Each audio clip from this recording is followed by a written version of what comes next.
sinanizy raso amanarivo izay fakantakareny maminay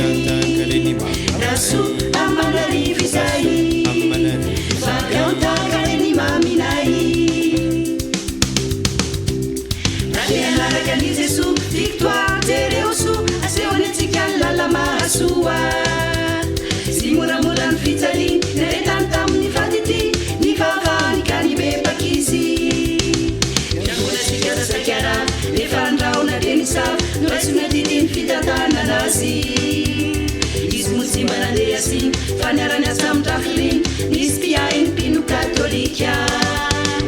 koazahoazany mifinony azahoazany fansotony arasendra amilefika sendra tonjovoina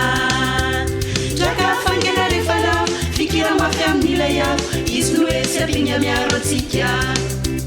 soa ifinoatsika tsara ifinoatsika mamy ifinoatsika kanto ifinoatsika tano ifinoatsika toavy jesoatsika rao jesoatsika rao jesoatsika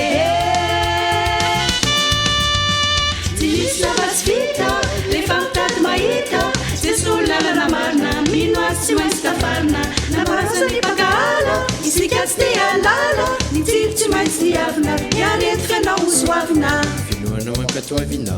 oafatoiso ny fo hoany jeso tandresy tokotoko tandresy alleluia tandresy